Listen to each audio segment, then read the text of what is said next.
Chapter 419. Just kidding. Others might have advised Vincent to steer clear of chimeras right now, but Dumbledore wasn't one to fuss about such precautions. It wasn't the point of their conversation anyway.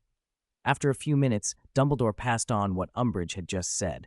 From her point of view, the traints in the Forbidden Forest would, to some extent, obey Vincent.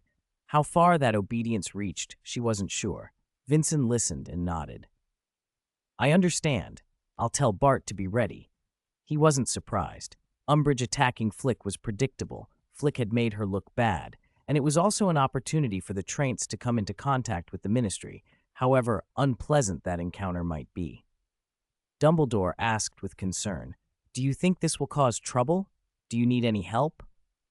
"Probably not," Vincent said thoughtfully. "As for trouble, traints are generally peaceful. They don't tend to harm living things unless the other party is wearing pink." Dumbledore, teacup, paused halfway to his lips, glanced at him. "Just kidding," Vincent added lightly. Time kept moving. Another week flew by. On Saturday, October 28th, the Advanced Dark Arts Defense Group met again. Before the session, Harry had asked the twins to get a wide-angle two-way mirror so they could keep an eye on the corridor outside the practice room. Harry still grumbled about the price. Muggle cameras could do the job for a fraction of the cost. "This is practically daylight robbery," Ron muttered as he peered into the mirror and watched the corridor. "I bet Fred and George took half the money for themselves." At that moment, the twins sidled up and squeezed Ron between them. "How can you slander us like that?" Fred cried, feigning offense and looping an arm round Ron's shoulders. "We've always been loyal to our friends. We never charged an extra nut." "You lot are the worst," Ron complained, trying to wriggle free. "Last time you brought something for me, it wiped out a month's pocket money." "You're not a friend. You're our little brother," George grinned. "You'll learn to live with it, little Ronnie." After the chatter died down, Harry and the others got on with practice. There were still many spells to master. Harry left the mirror in Hermione's care. John, standing nearby and looking slightly bewildered, raised an eyebrow. "Why are you so worried about that professor?" he asked. "Not worried," Harry corrected. "Just don't want trouble." "She's annoying like a fly?" John offered. "More like a toad," Ron said, scowling. Then John lowered his voice conspiratorially and leaned toward Harry. "Since she's so loathsome, why don't we find an opportunity to teach her a lesson? If you cover your face, I swear no one would ever know." "No." Harry cut him off. "Not yet." John didn't know Flick had already given Umbridge a piece of her mind once. Perhaps Umbridge would avoid the place now. Flick herself remained nearby, keeping watch. "By the way," Harry said, changing the subject, "how's your Patronus practice going?" John brightened and raised his wand. "Expecto Patronum." He waved, but only a thin white wisp escaped the tip, not even enough to look warm. "That's about it," John admitted with a helpless tone. "Guess I don't have the knack for it. Maybe I should give up." Harry thought John's incantation sounded off, but a real Patronus was not something first years should be expected to produce, so there was no hurry. The session continued, incantations rising and falling through the room. It was worth noting that Neville, that day, finally managed to block an offensive spell Vincent sent his way with a solid shield charm, earning cheers from his classmates. Halfway through the meeting, Hermione gave a sharp gasp. "Harry!" She was clutching the two-way mirror, voice tight. "Umbridge! She's in the corridor!" Harry hurried over. In the mirror, Umbridge's pink form drifted slowly down the corridor. When her gaze fell on Flick standing in the corner, she visibly froze, panic flickering across her face. After a tense moment, she spun and hurried back the way she'd come. "She left?" Hermione breathed, eyes glued to the retreating image. "Looks like it." Harry let out a quiet laugh of relief. "She's probably terrified of Flick." Umbridge certainly wasn't going to meet Flick again anytime soon. As she muttered under her breath while retreating, she hissed, "Just you wait, you little beast." She returned to her lavishly decorated office. An owl flew in through the window and dropped a letter onto her desk. She opened it, scanned the contents, and a cold smile slid across her face before it hardened into a frown. "Very good," she murmured.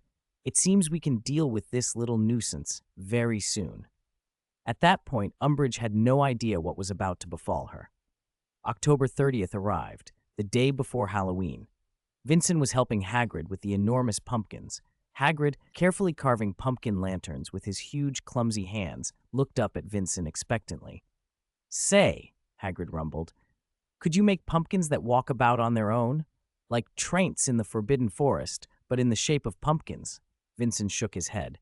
"There aren't any walking pumpkins yet, Hagrid." Hagrid sighed. "That's a real pity." "There are exploding ones," Vincent added, "powerful enough to blow your whole hut to smithereens." Over time, he'd created many plants with odd and sometimes dangerous properties. Most weren't particularly useful. The only mildly practical specimen might be this exploding pumpkin. Once his cooking improved a bit, he joked, he'd send Umbridge a few of his own pumpkin pies. "Merlin's beard! That won't do!" Hagrid cried, waving his hands in alarm at the idea. Chapter 420, Regarding the Acromantula. As Vincent and Hagrid talked, a group of people approached the hut. Vincent squinted and recognized Professor Dumbledore and Dolores Umbridge at the head of the party, followed by 7 or 8 unfamiliar faces. Hagrid stepped forward at once. "Professor Dumbledore, what's happening?" "These are representatives from the Committee for the Disposal of Dangerous Creatures and a few aurors," Dumbledore said briefly. "They're here about the trance." "Committee for the Disposal of Dangerous Creatures?" Hagrid frowned and defended the trees gruffly. "Trance. They're gentle. They haven't hurt anyone." "That isn't necessarily true," Umbridge cut in with a smile. Vincent stepped forward. "May I ask what you intend to do with the trance?" Umbridge's smile tightened into something smug. "That depends entirely on whether they cooperate." Hagrid blinked. "Cooperate with what?" Umbridge smoothed her pink cardigan and said in a dangerously pleasant tone, "If they refuse to comply with the Ministry's management, this might not be a friendly meeting." Vincent fell silent for a moment, then offered, "Good luck to you." Dumbledore's hand came down on Vincent's shoulder. "No," he said, "I'm afraid you'll have to come with us as well. Lead the way, Vincent." There was no arguing the headmaster. Vincent shrugged and, with a reluctant nod, left after giving Hagrid a quick, reassuring word. He joined the small procession toward the Forbidden Forest and was surprised to find a familiar face among the group. "Mr. Diggory?" Vincent said. "Why are you here?" It was Amos Diggory, Cedric's father. He looked awkward, pushed up his glasses, and lowered his voice. "I'm currently in charge of the Ministry's Centaur Liaison Office. Since there are Centaur communities in the forest, I thought it might be necessary to liaise, though." His voice trailed off. He was clearly uncomfortable with the assignment. "Then I'll leave the Centaur talk to you, Mr. Diggory," Vincent said. Diggory flushed, shifting from foot to foot. Vincent knew well enough the Centaur Liaison Office was a byword for political dead end, an office the Centaurs had never recognized, and a place to be sent when your career at the Ministry had stalled. He didn't press the point. Diggory leant in a little and lowered his voice again. "See that tall fellow there? Walton McNair. He's the committee's executioner for dangerous creatures, specializes in dealing with them, and he has a reputation. Someone at Hogwarts must have ruffled Umbridge's feathers." He nodded toward a grim, broad-shouldered man in the rear. "He's known for cruel methods. Umbridge likes his kind of efficiency." Vincent glanced that way and felt a subtle movement at his sleeve. A thin strand of Devil's Snare had slipped from his cuff and was winding gently around his wrist, conveying a warning. The plant had detected an aura of dark arts around Walton McNair, another dark wizard. Vincent pursed his lips. Diggory noticed Vincent's expression and gave a helpless little sigh. "I want to help," he said, "but in matters like this, I'm powerless." Vincent patted his shoulder. Calmly, he replied, "Don't worry, Mr. Diggory. Things may not go the way some expect." The Devil's Snare withdrew back into the cuff. After about 15 minutes' walk, they had penetrated deep into the Forbidden Forest.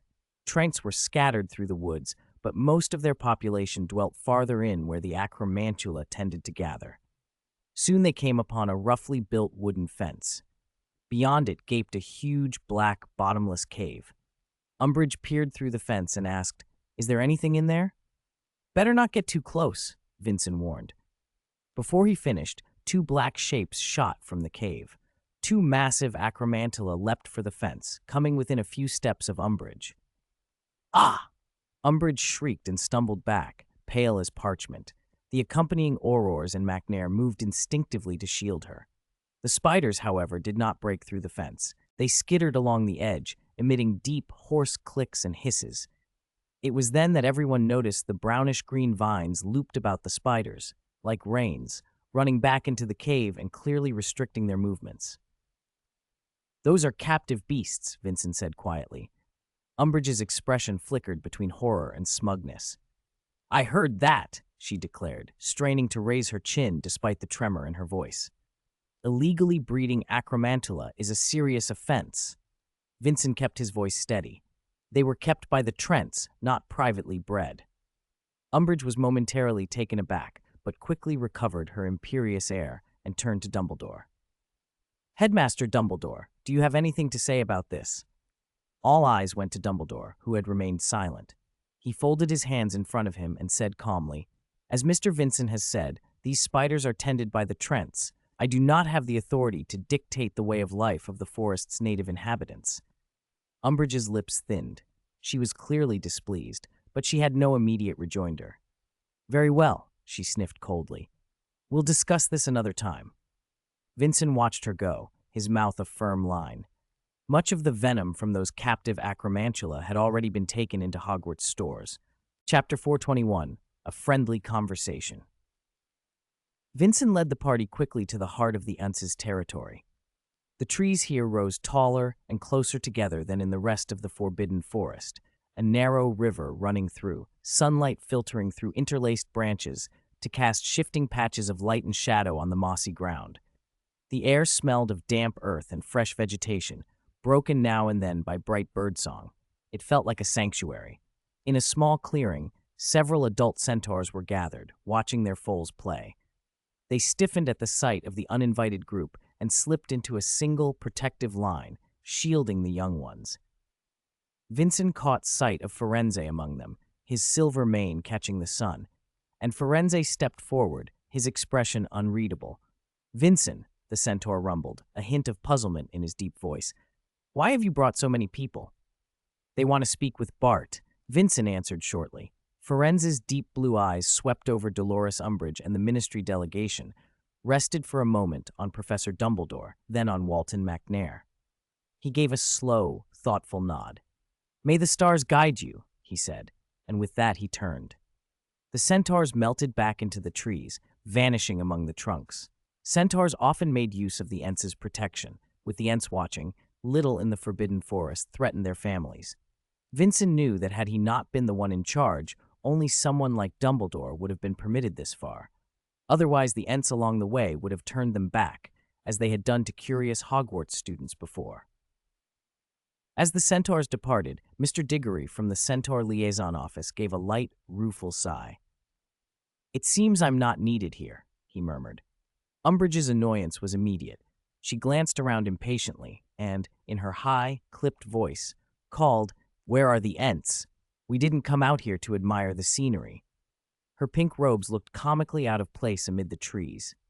Vincent sighed and guided her to a tree that towered above the rest. He knocked on the trunk. Murmuring to herself and exchanging quick words with the Ministry officials at her side, Umbridge forced a smile and stepped forward. The bark began to shift. At first it was only a slow, writhing movement across the rough wood.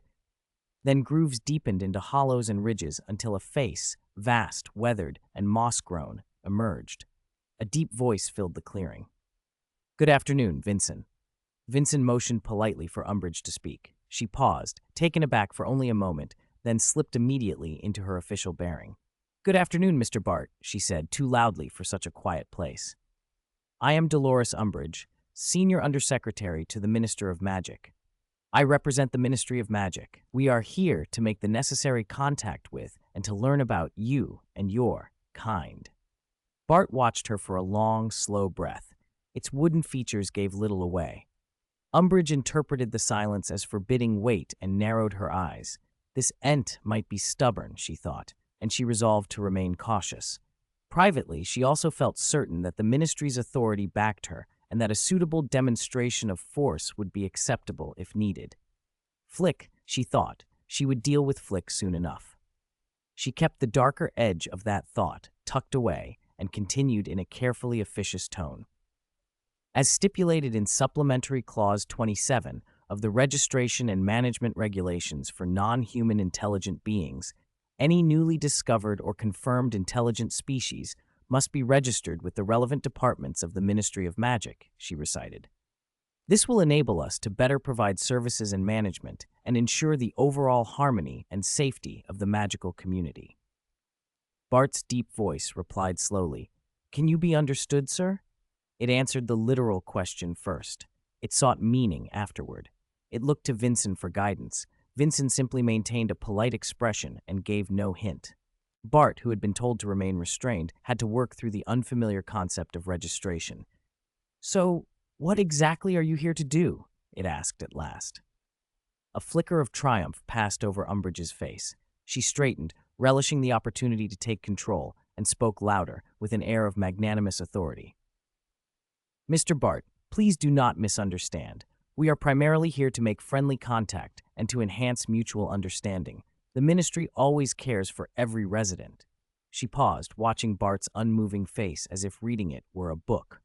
Professor Dumbledore, who had been observing quietly, leaned toward Vincent and murmured just for his ears, "Is everything all right, Vincent?" He was concerned that Umbridge's tone might provoke the Ents. Vincent lowered his voice as well, answering calmly, "Do not worry, Professor. Bart knows its limits. Even if provoked, it will not take life. At least, it will spare theirs." Dumbledore registered that with a small, thoughtful pause. Umbridge, as if struck by a sudden recollection, added, "Do you have a kinsman named Flick?" The single word seemed to hang in the air. At the instant it was spoken, a cold ripple passed through the clearing. The branches overhead shivered, though the wind had not picked up. Umbridge felt a sudden, sharp prickle along her spine, an unmistakable sensation of being watched. For a moment, the forest seemed to hold its breath. Chapter 424, Conflict. When Umbridge said Flick's name, Bart's eyes narrowed. "Is there a problem?" he asked, his voice serious. "That tramp named Flick has committed a very serious offense," Umbridge said, calm and officious, as if pronouncing a sentence. "It attacked Ministry officials, causing severe trouble. We must take it in for investigation and, if necessary, disposal." Her words rang through the forest, and everyone stiffened. Walton McNeil's hand went to his wand. Dumbledore and Vincent exchanged a look and took a few steps back, putting some distance between themselves and Umbridge's escort. A confrontation was inevitable. Umbridge was a Ministry official. In her view, no one could defy a Ministry order. Still, she had to save face. Seeing Bart say nothing, she smiled sweetly and added, "Of course, this is merely procedure. I assure you, after our investigation, if Mr. Flick's actions prove excusable, we will return him completely unharmed." She lingered over the words "completely unharmed," as if granting a favor. Vincent almost snorted. He understood immediately. Umbridge meant only what served the Ministry. Bart met Umbridge's gaze, and after a moment, Vincent subtly shook his head. "Don't trust her." Bart took the cue and answered firmly, "I will not agree." The smile evaporated from Umbridge's face. A flash of malice showed behind her small, cold eyes. "Then, sir, that is a very serious problem," she said. "To uphold the authority of the law, I'm afraid we shall have to take coercive measures." At once the Ministry officials and the Aurors tightened their formation, wands leveled at Bart. Walton McNeil muttered half a spell. The tip of his wand glittered with an ominous light. It was pressure more than intent. Umbridge assumed a tree could be cowed, that Bart, smart as it might be, was nothing more than a plant to be ordered around. Vincent, watching, was surprised at her audacity. This was Trant territory, and yet they had marched straight in. She had badly misjudged the situation. Bart watched the pointed wands and then, slowly, said, "Then, there's nothing more to say." As a tree, he had no patience for subtleties. These people wanted to take his kin. That was an enemy. Before the words left him completely, the change began. Bart's trunk groaned, stretched, and ballooned. His body rose and widened with terrifying speed. Within heartbeats, he had transformed into a giant Trant, dozens of meters tall, his shadow swallowing the clearing and falling over Umbridge and her party. Creak! Creak! Like a horn in a sleeping wood, Bart's transformation awakened the forest. One by one, the surrounding trees answered. Trunks shot up, limbs flexed, and a ring of massive Trants closed in, tightening into an encirclement around Umbridge's group. Dumbledore glanced at Vincent. Both were now hemmed in by Trents, and both knew they might have to intervene as a last resort. "Don't worry," Vincent murmured. "Bart keeps his sense of proportion. He won't attack us, and I don't think you want the Trents to kill Umbridge." Dumbledore gave a slight nod. Umbridge's face drained of color. The situation had gone beyond anything she had anticipated. Panic sharpened her voice into a shriek. "Attack! Stop them! Don't let them get close!" Aurors fired dazzling spells, but bolts that would have subdued most magical beasts and dark wizards fizzled against Trent bark, sparking into harmless pinpricks or leaving only shallow white scars on wood tougher than steel. The Trents ignored the blasts and closed the circle. "Useless! Use fire! They're afraid of it!" Umbridge screamed at Walton McNeil. A cruel excitement crossed McNeil's face. He raised his wand, chanting an odd, grating incantation. From his tip shot a blue, snaking flame that formed a ring between them and the Trents. The fire lunged at the nearest tree creature and crawled along its trunk like a living thing, eating at the bark until blackened areas appeared. Umbridge sneered. This looked like it might work. McNeil prepared to press the assault. Then a smaller Trent stepped forward. What caught every eye was its right arm, a deep, dark red wood that pulsed faintly, a grafted piece of Vincent's flame wood. Vincent had bound that living wood to the Trent. It granted the tree certain properties of the flame wood itself. The Trent raised its red arm. The grain seemed to shift, the wood faintly aglow. The blue flames that had been ravaging its companion and the ring of fire on the ground recoiled as if tugged by an invisible tether. Streams of blue fire peeled off and rushed toward the flame wood arm, then were absorbed into it like water into a drain. In seconds, the blue flames sputtered out and vanished without a trace. The shadow of the Trents descended again, heavy and absolute, swallowing the pale-faced Umbridge and her entourage. Boom! The Trent, still singed where blue flames had licked its bark, came down on McNeil with the full force of a massive, furious palm. McNeil rolled frantically to the side to avoid being crushed. His body slipped away, but his right hand, clutching his wand, didn't make it clear. Crack! A bone-shattering, wood-splintering sound filled the air. McNeil screamed. When the enormous hand lifted, it left a small crater where he had been. His right hand was a mangled ruin, flattened flesh and blood, and his wand lay in splinters, fused to the churned earth. The sight was grotesque enough to make even seasoned officials momentarily lose their poise. Umbridge and the others froze, horror written across their faces. Only the Aurors, drilled in emergency procedures, raised their wands in unison. Protego! Translucent shields shimmered up and braided together, a fragile barrier of light that, everyone knew, would mean little against the Trent's power. Still, it bought time. The Aurors' training kept them steady as they began to think about a retreat. Umbridge's color had drained to a brittle white. She stared at the advancing Trent, then at McNeil wailing in the mud, and for an instant, the instinct to survive pushed everything else aside. "Wait! Stop! We can talk!" she shrieked, voice high and brittle. The Trent did not break stride. One of its companions had already raised an arm, the air around it quivering with raw strength. At that moment, Vincent gave a subtle signal to Bart. Bart obeyed. The massive figure paused, the other Trent stilled, and Bart lowered its head to regard Umbridge. Its voice rolled out like distant thunder. "Leave. Trents do not welcome you. Never set foot in our territory again." Umbridge sagged as if the words had physically hit her. "We're leaving now. Right now," she stammered, suddenly all flustered politeness and frantic gestures. "The Ministry of Magic respects the territorial sovereignty of all intelligent beings." She barked orders at the Aurors to pick up McNeil, and they began to back away, carrying the broken man between them. The Trents watched them go with cold, immovable patience. No further pursuit followed, only watchfulness. The path back to the edge of the forbidden forest was heavy with silence until, finally, the group burst out into the open and the immediate pressure lifted. Umbridge sagged against a tree, sucking gulps of air. Her pristine pink coat was smeared with mud. Her hair was askew. The other officials fared little better, shaken, pale, murmuring. Only the Aurors remained outwardly alert. Vincent and Dumbledore had shadowed the retreat at the rear, as quiet as two shadows. That outcome was not unexpected, perhaps worse than he had hoped. Vincent had assumed the sight of Bart in full would at least check Umbridge's arrogance and prevent bloodshed. He had been too optimistic. Dumbledore, meanwhile, had done nothing overt, an observer, not an intervener. As the Aurors laid McNeil down for immediate treatment, Umbridge, having calmed enough to scowl, righted herself and turned on Dumbledore. Her fear hardened into accusation. She jabbed a trembling finger at him. "Headmaster Dumbledore, perhaps you can explain why Hogwarts is harboring such dangerous creatures?" The Ministry received no notice. Vincent had the urgent, entirely truthful urge to tell her that the tree she was leaning against was a traint, too. He held his tongue. Dumbledore met Umbridge's glare without anger, only a quiet firmness. "Professor Umbridge," he said softly, "I reminded everyone present before we entered the Forbidden Forest. Traints are a proud race, not monsters, but guardians of this land. I advise that they be approached with gentleness and respect." He let his gaze sweep over McNeil and the shaken officials. His voice hardened just a fraction. "Unfortunately, my advice does not appear to have been followed." Umbridge bristled. "Then as principal, did you do nothing?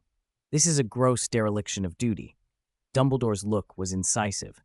"Until your arrival, Professor Umbridge, the Traints and Hogwarts maintained a harmonious relationship. It was your actions that brought trouble upon us." His words rebounded off Umbridge's accusations and multiplied. Her face flushed, then went green around the gills. She opened her mouth and closed it, grasping for a retort she did not have. If the Trents had been provoked into war, Hogwarts would suffer first and worst. She suddenly realized that the stakes were far greater than she had imagined. She had not known that all the Trents obeyed Vincent. Trying to claw back control, she shifted tack. "How many Trents are there? Like the one just now?" she demanded. Dumbledore looked to Vincent. Even he could not claim perfect knowledge of their numbers. Vincent regarded the question as if it were ordinary, as if counting clouds. "Not many," he said casually. "Perhaps a few hundred." Umbridge's composure shattered. A few hundred. The image of hundreds of towering, furious trees sweeping across the grounds made her pale. This was no mere altercation. It could spiral into a full diplomatic catastrophe. The Ministry could not afford to be on bad terms with hundreds of Traints. "You never told me this. The Ministry knows nothing about this," she spluttered. Vincent spread his hands, a faint, almost innocent smile lifting his mouth. "Professor Umbridge," he said, as if commenting on the weather, "you didn't ask." Chapter 424, Interrogation. At that moment, Mr. Diggory, who had been standing by, spoke up at just the right time. "Miss Umbridge," he said, glancing between Vincent and Dumbledore before turning to her, "we need to take a gentler approach with the centaurs. What happened today may have badly damaged the trust that existed. Our immediate priority should not be assigning blame, but mending relations with the centaurs, at least enough to stop them from seeing the entire Ministry as the enemy." Umbridge understood the logic perfectly. She was simply unwilling. When had she ever been put in such a humbling position? But to prevent further escalation, this was clearly the only sensible route. Maintaining a hostile relationship with the centaurs was something she could not afford.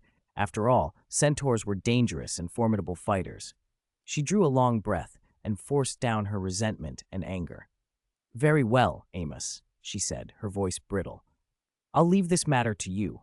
You are to establish contact with the centaurs and clear up whatever misunderstanding there is. Make them understand the Ministry's good intentions." Mr. Diggory looked taken aback. He had not expected Umbridge to foist that task onto him. To clean up the mess was a troublesome job, and he could only smile inwardly at his luck. Merlin, he did not feel confident he could handle it well. On the other hand, what was worse than being stuck idle at the Centaur Liaison Office? At least this was a chance to change the status quo. He glanced quickly at Dumbledore and caught a slight nod from the headmaster. That subtle gesture settled his resolve. "I understand, Miss Umbridge. I will do my best," he said solemnly. Umbridge did not notice the exchange between him and Dumbledore. After his reply, she simply answered, "Very well."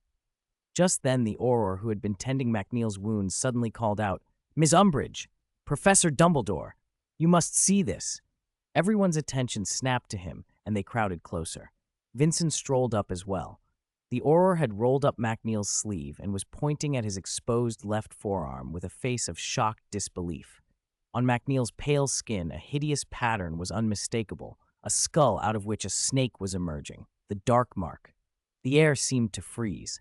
More disturbing still, the mark shimmered faintly beneath the skin as if it were moving. This was no forgery. Vincent raised an eyebrow. "Oh, so he's a Death Eater," he said, and then, glancing pointedly at Umbridge, added with a hint of mockery, "Is the Ministry now recruiting Death Eaters?" He delivered the line in a slow, deliberately drawn-out tone, the sort of cadence one might use to imitate a certain potions master. The effect was immediate. Umbridge's face went pale with rage, like someone who had been reproved in front of a crowd. "No, it's not like that." MacNeil on the floor struggled to lift his head, cold sweat beating on his temples. "That was long ago. I reformed. I testified before the Wizengamot. I signed a statement of repentance. The Department of Magical Law Enforcement has records." He spoke with pleading eyes fixed on Umbridge. Umbridge's expression darkened even further. She well remembered MacNeil's history. After Voldemort's first fall, MacNeil had claimed he'd been under the Imperious Curse and avoided Azkaban, but the mark before them was clearly active. Dumbledore stepped closer. "I think Veritaserum is the most direct method," he said. "The Ministry will want the truth." He turned to Umbridge. "Do you object?" Umbridge's objections were immediate in her mind. Veritaserum left no secrets, and who knew what MacNeil might reveal? But under all those watchful eyes, and with Dumbledore pressing, she could not refuse. "Of course, no objection," she forced out. Dumbledore beckoned to Vincent. "Veritaserum." Vincent murmured a few words and produced a small crystal vial from the inside of his robes, a clear liquid swirling inside. At Dumbledore's signal, he knelt and let a few drops fall into MacNeil's open mouth. The potion took effect quickly. MacNeil's unfocused gaze went vacant, his muscles relaxed, and he sank into a semi-conscious, candid state. "To whom do you now pledge allegiance?" Dumbledore asked in a low voice. "The Dark Lord," MacNeil answered without resistance, then added, "I will forever pledge my allegiance to the Dark Lord." A stifled gasp rippled around the room. Umbridge's face showed the answer she had most feared. Dumbledore pressed on. "What orders has the Dark Lord given you?" "To wait," MacNeil mumbled. "To wait at the Ministry. To wait for his signal." A chill passed through every Ministry official present. A Death Eater, still loyal to Voldemort, was embedded among them, holding a position in the Department for the Regulation and Control of Magical Creatures, and apparently respected by his superiors. Finding one cockroach in the room suggested many more lurked in the dark. The Aurors exchanged uneasy looks. For a moment the chamber fell silent. Dumbledore's next question was urgent. "Who are your accomplices?" MacNeil's lips trembled. Under the Veritaserum, he stammered, "I don't know." The reply only deepened the gloom. The potion had yielded little actionable information. Dumbledore leaned in, asking the most crucial question. "Has Lord Voldemort already returned?" "Yes," MacNeil said, his weak voice carrying like a crack of thunder through the hall. "The Dark Lord has returned." Vincent's eyes narrowed. Chapter 425, The Outcome. By this point, Umbridge could no longer remain silent. She straightened abruptly and raised her voice, trying to reclaim control of the room. "This is impossible," she snapped, though she would not meet Dumbledore's eyes. "You can't use the incoherent ramblings of an injured, delirious man, especially one under Veritaserum, as evidence. MacNeil will be taken back to the Ministry of Magic for a proper, formal investigation." Her words were an attempt at defiance, but everyone present understood that MacNeil's testimony now carried far more weight than Umbridge's thin protest. Dumbledore watched her quietly, his expression unreadable. He had long seen through the fear beneath her bluster. He did not argue her point. Instead, in a calm, clear voice, he said, "Take him back. That is the Ministry's prerogative, and I shall not obstruct it. Miss Umbridge, please tell Minister Fudge to make proper preparations for that person's arrival." His remark landed like a verdict. Umbridge signaled to her subordinates to carry the unconscious MacNeil away, and the Ministry delegation hurried from the grounds. They would have to file extensive reports, the Traints and their hostility, MacNeil's identity as a Death Eater, and everything that had happened here today. Outside the edge of the Forbidden Forest, only Dumbledore and Vincent remained. Today was far more chaotic than I expected, Vincent said conversationally. How many times have you warned Fudge about Lord Voldemort's return? To be honest, I can't remember, Dumbledore replied, shaking his head. At least 3 times, perhaps more. You must understand, Vincent said, a touch rueful. A man who pretends everything is fine can't be woken. Dumbledore sounded regretful.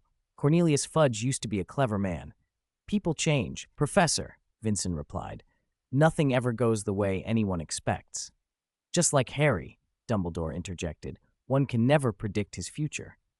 Vincent blinked at the name. He wondered why Dumbledore had brought him up now, but the thought passed quickly. Harry was growing along his own path. In fact, Umbridge's plight today had been tied to Harry's advanced defense against the Dark Arts group. After what happened with the Traints and MacNeil, she would likely be kept busy with ministry inquiries for some time. Vincent nodded, then headed toward the trees. Goodbye, Professor.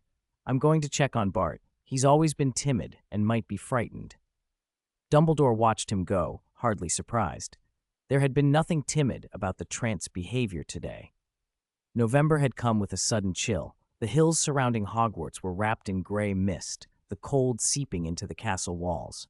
Students layered up against the weather, and even the most powerful wizards were still subject to cold unless they dispelled it with charms. Charm work Vincent relied on now to wear only a light robe outside. Vincent had seen less of Umbridge on campus in recent days. She was busy with ministry matters, though she still tried to hold her defense against the dark arts classes on schedule, if instruction there could be called that. He had also noticed Fudge outside Dumbledore's office earlier. A ministry official causing trouble at Hogwarts would not reflect well on the minister. If news of today's event spread, it would be a scandal.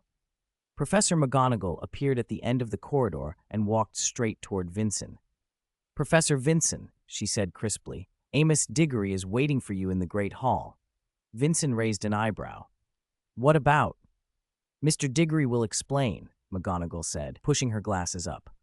But I understand it concerns assistance with communicating with the Traints. That made sense. Umbridge had earlier assigned communication with the Traints to Mr. Diggory, and Vincent knew Amos well enough to expect his help. He followed McGonagall into the Great Hall, and from a distance saw Amos speaking with a student by the door. Even from behind, he recognized Cedric Diggory. The Department of Magical Games and Sports is always recruiting, or the Department for the Regulation and Control of Magical Creatures would be delighted to have you, Amos was saying as Vincent and McGonagall approached. You're more than qualified. There'd be a queue of people trying to hire you. Cedric forced a polite smile. Vincent noticed him unconsciously pinching the hem of his robe, a small, telling gesture of embarrassment. Amos's enthusiasm only increased until Cedric cut in. Dad, he said with a sigh, I've told you, I want to travel for a while after graduation. Amos was still a moment, then softened. This is an important time, he said. I think you should try to get your foot in the door at the ministry first, but son, I'll support whatever you choose. Relief showed on Cedric's face. He nodded politely at Vincent and McGonagall as they drew nearer. Amos turned to them with a bright smile. Professor McGonagall, Vincent, thank you for coming. He patted his son's shoulder and asked, lighter in tone, My son hasn't caused any trouble at school, has he? Professor McGonagall studied Cedric for a moment, then answered with quiet certainty, Cedric has always been a model student at Hogwarts. Chapter 426, Bart's New Form. Professor Vincent was genuinely curious about Cedric's plans after graduation. He looked at him with interest. So you plan to travel after school? Cedric nodded, a little shy. It seems like the right thing to do. That's a very good choice, Vincent approved. Go out and see different magical cultures for yourself. You'll learn things you can't learn at Hogwarts. Actually, Cedric smiled, I don't really have a clear career plan yet. Vincent shrugged. If you don't have anything specific in mind, why not delve deeper into magic itself? The mysteries of magic are always worth exploring, far more interesting than cramming into a ministry cubicle. Mr. Diggory's expression tightened at that. He sensed Vincent didn't have a high opinion of the ministry, so he cleared his throat and changed the subject. Professor Vincent, I need to ask a favor. Vincent's eyes lit up knowingly. You want to mend fences with the Traint, don't you? Of course that was why he was here. Mr. Diggory nodded, and Vincent raised an eyebrow, a playful tone in his voice. Why not let Miss Umbridge apologize in person? That would be more sincere. Mr. Diggory gave a wry, helpless smile. I'm afraid she doesn't have the courage for that. He lowered his voice and leaned in so only Vincent could hear. This isn't a mission I absolutely must complete. If it can't be done, then fine. I'll report honestly to the ministry. They won't make things difficult for a lowly clerk like me. Vincent was surprised. It seemed the ministry had put Mr. Diggory in charge, but had little hope of a resolution. His visit was largely a formality. From the ministry's perspective, the rift with the Traint was beyond one person's ability to fix. That's not such a big problem, Vincent said, waving it off. It's a private grudge between Umbridge and the Trent. Bart is a reasonable being. He won't hold it against you. Mr. Diggory instantly relaxed, as if a weight had been lifted. If he could complete this task, even as a formality, he could at least hold his head a little higher back at the ministry. After brief farewells to Cedric and Professor McGonagall, Vincent led Mr. Diggory into the Forbidden Forest. The wind bit cold. Mr. Diggory hugged his coat and glanced at the trees nervously. By the way, he said, rubbing his reddened hands, you and the Traints are on good terms, yes? Professor Dumbledore suggested I come to you. He thought you'd be the best person to talk to. Vincent kept walking, tilting his head. Why do you ask? They said you'd be the most suitable to help me communicate with the Trent, Mr. Diggory admitted. Vincent waved it off. The Trents are very friendly, assuming you're not as arrogant as a certain someone. Mr. Diggory gave a helpless look. He still didn't quite understand the politics of his superiors. Perhaps his career had been too smooth. He hadn't needed to learn how to navigate these things. They reached the old clearing. As before, Bart stood in the chill, motionless in his tree form. Vincent waved, and before Mr. Diggory could gather his words, the great tree began to change. But this time, Bart did not swell into a towering giant. Instead, he contracted rapidly, transforming into a human-sized figure, roughly Vincent's height. The figure was made of wood, with distinct facial features and a soft green light shining from its eye sockets. Remarkably, he wore a wizard's robe much like Vincent's, wooden textures fusing naturally with the collar and cuffs, as if the garment had grown from him. This was Bart's new form, outwardly much more human, and in a subtle way resembling Vincent himself. He flexed his fingers. His wooden joints made a faint rustling sound. Then he inclined his head to Vincent and said, in a calm, deep voice, "Master." Vincent patted Bart's shoulder. He seemed pleased with the transformation. The awkwardness that came with the tree form was gone, and yet the power within Bart remained immense. He could still, if needed, return to his terrifying size in an instant. Mr. Diggory stared, his eyes darting between Vincent and Bart. What astonished him most wasn't the new form, but the word master. He was sure he hadn't misheard. Vincent introduced him with a simple, "This is Mr. Amos Diggory. You've met before. He's a friend, not an enemy." Bart's green eyes turned toward Mr. Diggory, and a gentle smile spread across his wooden face. Bart likes friends. He stepped forward, extended a wooden arm, and embraced Mr. Diggory. "Welcome, friend." The unexpected warmth flattered Mr. Diggory. He returned the hug cautiously. Bart was a little stiff, like hugging wood. Vincent gave a casual pat. "Misunderstanding resolved. Your mission is complete." Just like that? Mr. Diggory blinked, momentarily stunned. He had been braced for complex negotiations, perhaps even to report back empty-handed. "It's that simple?" Vincent considered him, then guessed the truth. "Ah, I see. You need something tangible to show the ministry. After all, solving a diplomatic incident like this normally requires visible effort." "Right," Mr. Diggory said, beginning to understand. "How about this?" Vincent continued. "You visit and chat with Bart every day. Let the ministry see the time and effort you put into reconciliation. Take some pictures if you like." Bart nodded earnestly. "Bart likes to chat." Mr. Diggory hesitated, then realized that this plan would serve the ministry's need for a demonstrable effort perfectly. He breathed out and looked at Vincent with genuine gratitude. "Vincent, I owe you one." Vincent smiled, not accepting the debt but not refusing it either. Chapter 427, The Traint's Gift. Just as Vincent and Mr. Diggory had agreed, Diggory began visiting the Forbidden Forest almost every day. His visits proved useful for Bart. Their conversations gave the Traint a deeper understanding of the wizarding world. It was worth noting that Bart, when he took his human form, could leave the Forbidden Forest, a trait tied to the way Traints consume magic. The life force that sustained Traints came primarily from the ancient forest, and outside it they had to expend far more magic to keep their forms. Only the most energy-efficient Traints could remain beyond the forest for any length of time. From that perspective, smaller Traints like Flick had an advantage. The Ministry had even set up a Trant liaison office. In practice, it was only one man, Amos Diggory. For him, the appointment was a kind of promotion, and he took his new role seriously. One day in mid-November, Vincent and Diggory reviewed what they knew about the forest. Including saplings, there were close to 1,000 Traints. Most, however, could only sustain their Traint form for short periods. Under normal conditions, only about 1/10 could remain fully formed. The numbers had also stagnated over the past month. Still, even with that limitation, the forest housed a considerable force. The majority were Traint guardians, though a few had unusual abilities, like Wicca. Wicca's true form was a rowan tree, and it still bore fruit. After Diggory had become friendly with the Traints, Wicca gave him several large golden fruits. He showed them to Vincent, curious and a little bewildered. "Is this edible?" he asked, turning the fruit over in his hands. Vincent took one, weighed it, then handed it back. "Shouldn't be a problem," he said. "Traints don't offer harmful things." He was curious, too. Wicca had also given him fruit, and the Tree of Wisdom's appraisal had been simple, pure energy. What that would do to a human, Vincent wasn't fully sure. Encouraged by Vincent's calm assessment, Diggory bit into one. Sweet juice flooded his mouth.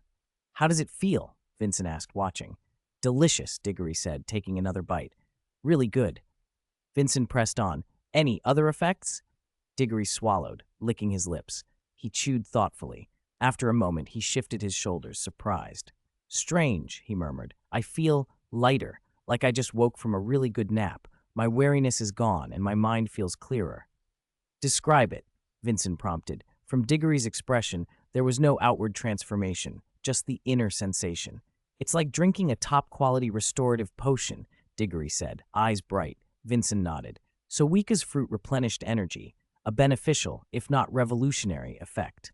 Vincent himself carried several excellent restorative potions, so it wasn't especially valuable to him, but for others, it could be precious. Wicca had been generous, handing out fruits to various wizards it trusted. Early that morning, Flick had mysteriously led Harry, Ron, and Hermione into the Forbidden Forest, and they'd each received a golden fruit. Ron had immediately eaten his. "How do you feel? Any odd sensations?" Harry had asked Ron afterward. Ron smacked his lips and grinned. "Not bad. Better than the fruit the house elves put out in the common room." Harry had to laugh. Ron was talking about taste, not magical effect. Still, when Harry and Hermione tried theirs, they agreed the flavor was unusually good, faintly pear-like and far superior to ordinary offerings in the common room. The question then became who should have the remaining fruit. As the group reached the forest's edge, they spotted John. Harry brightened and waved him over. "This is for you," he said, handing over the extra golden fruit. "It's Wicca's gift." "Thank you, Potter," John said, taking it slowly. "But who is Wicca?" "A good Traint," Harry answered simply. "Try it." John didn't hesitate. He bit into the fruit and went still. A look of faint surprise passed over his face. Harry leaned forward. John looked thoughtful, then admitted, "I feel my magic being replenished." "You can feel that?" Harry asked.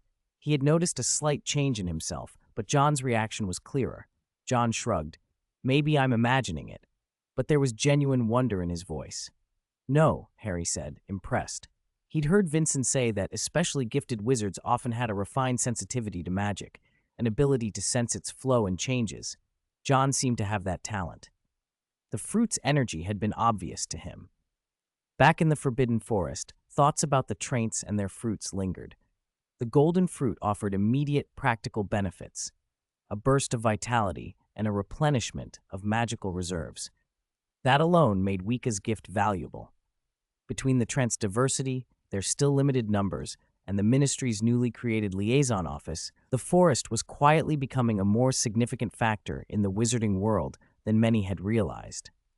Chapter 428, Isolation. Hermione suddenly noticed a gap in the story. "Wait," she said sharply, eyes narrowing on John. "John, how did you get into the Forbidden Forest? Students are strictly forbidden to go there." Harry and Ron finally registered the oddity too and exchanged puzzled looks. A first year had no business in the forest. John, however, didn't panic under their scrutiny. He blinked and adopted an embarrassed expression.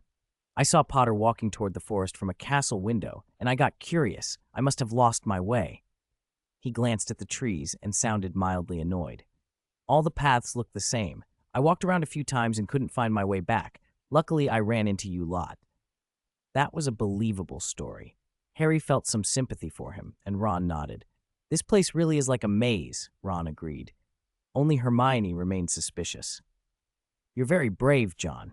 Next time, don't go off alone. There are dangerous creatures in the Forbidden Forest. Come back with us now." John nodded obediently and let out a quiet sigh of relief. Harry, for his part, felt his safety was not truly at risk.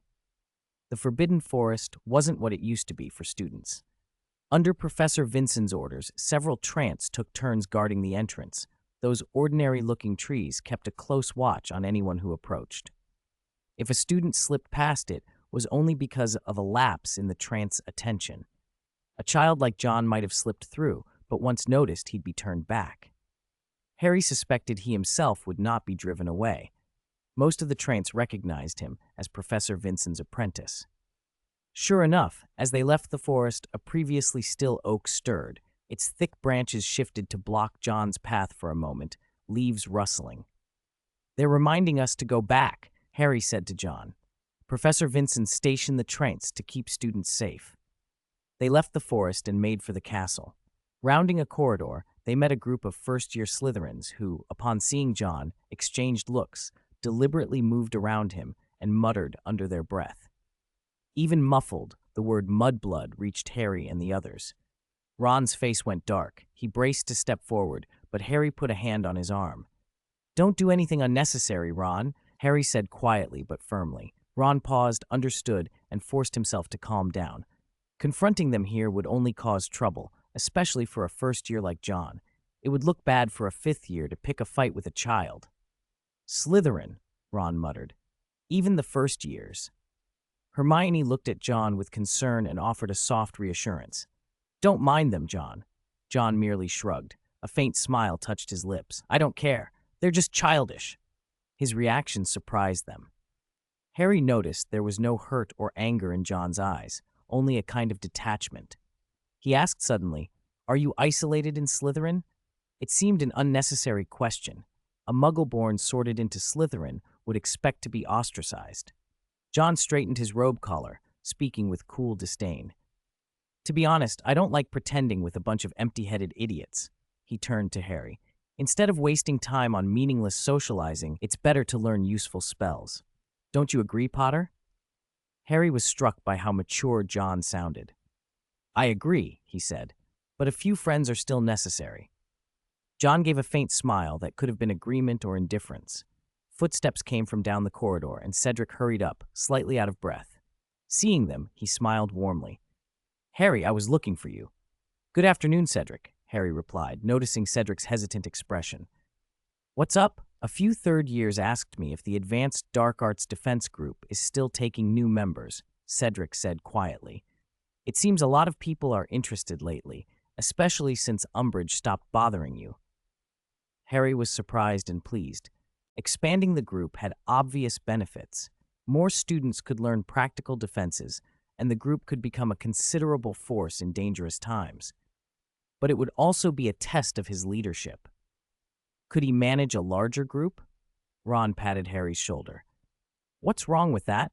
"It's a good idea," Harry said. "I'm just worried about whether I can control a bigger group."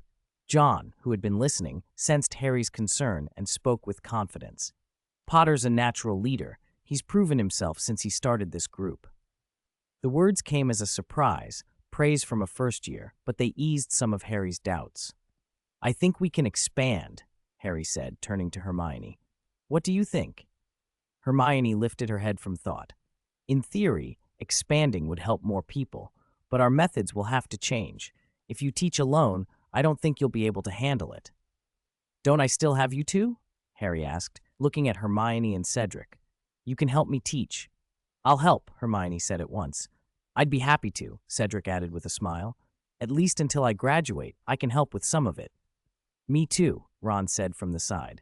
Harry gave him a grateful look. Chapter 431, Troubles and Bottlenecks.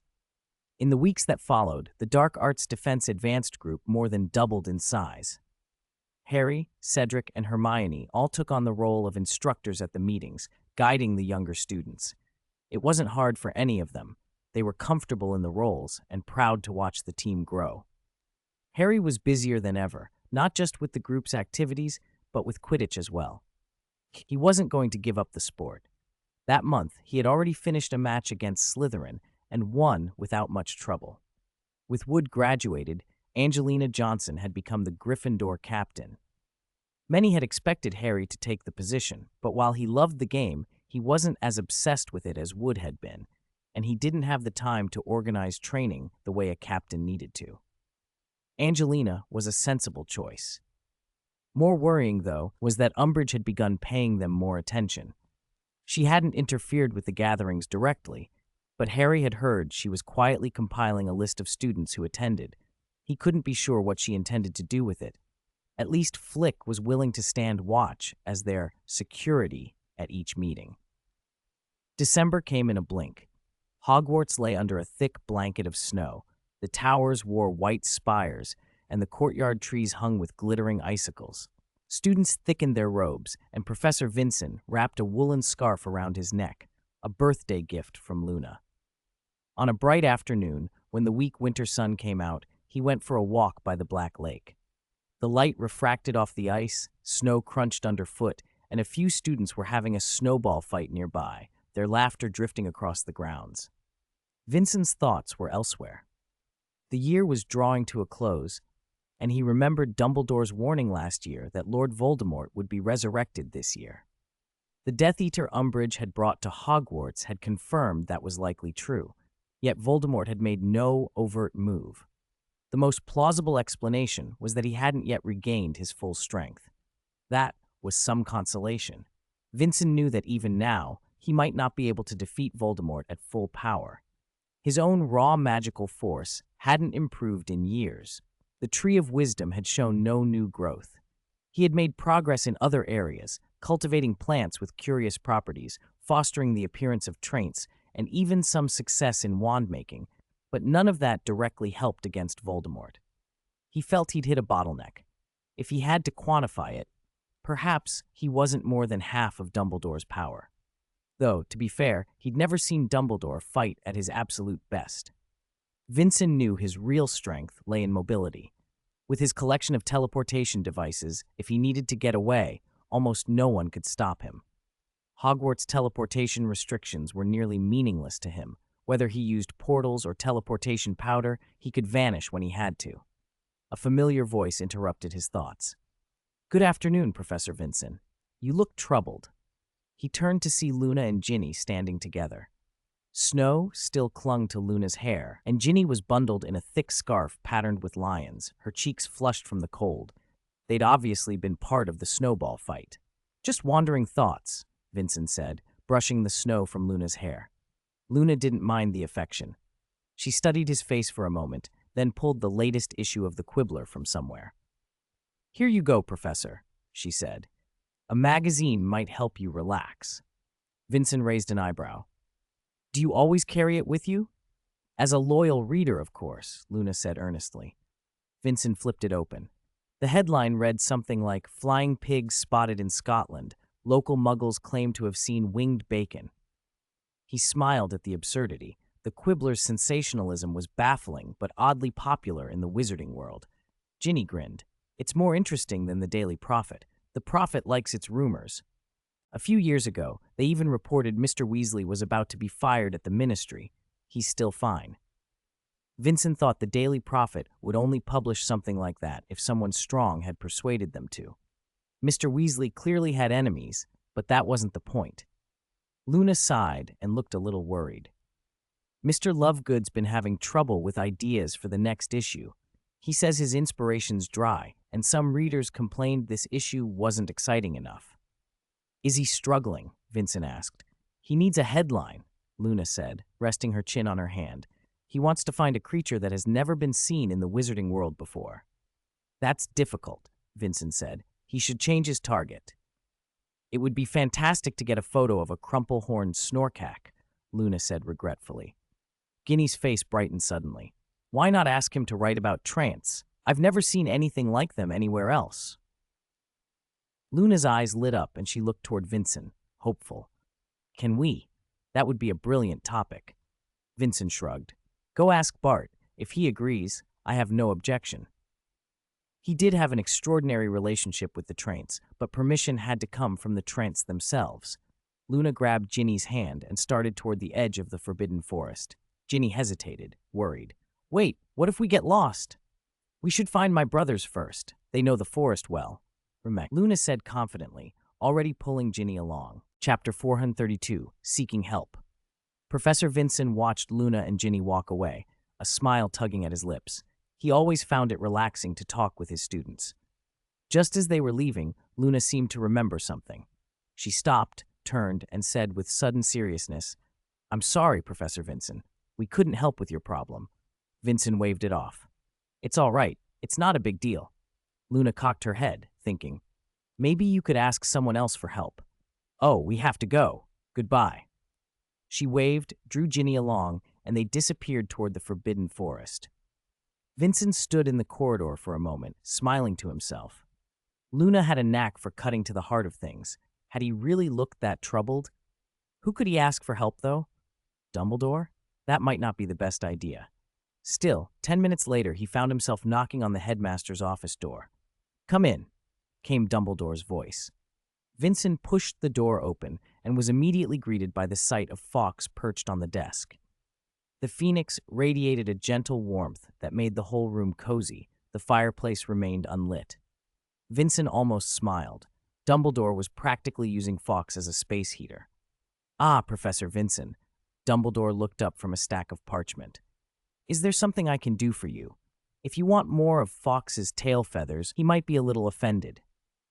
Fawkes ruffled his plume and chirped in displeasure. Vincent's cheeks flushed.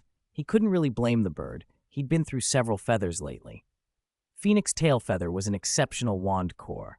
Rare, virtually flawless, and adaptable to almost any wand would. With Vincent's recent wand-making practice, he'd used more than he liked to admit. Vincent let his gaze drift to the mountain of documents on Dumbledore's desk. All this paperwork. Ah, Dumbledore said cheerfully, as if nothing could faze him. These are things Minerva needs processed. Where is Professor McGonagall? Vincent asked. She's at an international transfiguration seminar, Dumbledore replied. Even at our age, we should take chances to learn more. He blinked. So I've taken over some of her duties for the time being. Minerva's workload is astonishing. Vincent snorted softly. McGonagall was indeed indefatigable. Dumbledore rose, set his parchment aside, and gestured to the armchair by the hearth. Fawkes fluttered back to his perch, and with a graceful exhale of golden-red flame, brought the empty fireplace to life. The room filled with flickering light and warmth. Vincent settled into the chair, arranging his thoughts before speaking. I've been thinking about how to improve my strength, he said carefully. My magic, it hasn't progressed in some time. Neither its power nor its precision has improved. Dumbledore's expression shifted from amusement to interest. A bottleneck, then? You're unsure how to break through? Yes. Dumbledore steepled his fingers and leaned back, eyes thoughtful. Vincent hadn't expected to come to Dumbledore about this, but when it came to magic, he rarely sought others' advice. Dumbledore seemed to understand that at once. Do you want me to suggest some ideas? Vincent nodded. I'm curious if other wizards have faced this and how they got past it. You, for example. Of course, Dumbledore said, smiling. Every talented witch and wizard will hit a plateau at some point. Then how? I don't know. Dumbledore interrupted, and for a moment Vincent looked taken aback. The headmaster's smile only grew softer. I'm not being evasive. People are different. Some find breakthroughs poring over ancient runes. Others reach new heights while teaching students. I've even seen someone realize something crucial while experimenting in the kitchen. Vincent gave a short, incredulous laugh at that last example. Dumbledore, untroubled, went on. When you stand at the stove tomorrow and suddenly find your magic has improved, well, that's how it sometimes happens. Seeing Dumbledore's lightheartedness, Vincent tried not to be exasperated. Then the headmaster grew serious. All right, no more frivolity. He paused, as if choosing his words. There are practical things to consider. The effectiveness of a spell depends on many factors: the amount of magical power you can draw, the speed and economy of your wand work, and the precision of your incantation. Vincent nodded.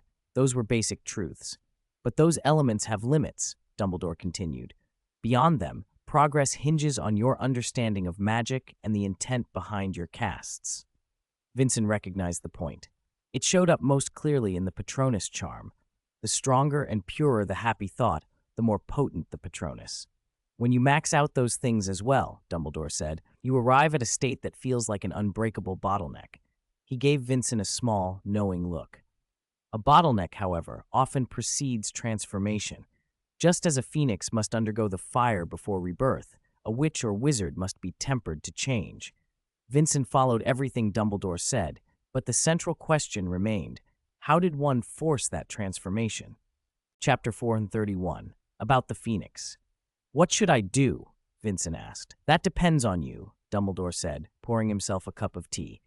But from the experience of those who have gone before, it will likely take incredibly strong emotion or an unshakable belief. It sounds simple, doesn't it? Vincent felt like he was in a movie trope. Strange as it seemed, it made sense. Magic often worked that way. He still didn't know exactly what to do. As Dumbledore had said, perhaps the opportunity would arrive quietly one day.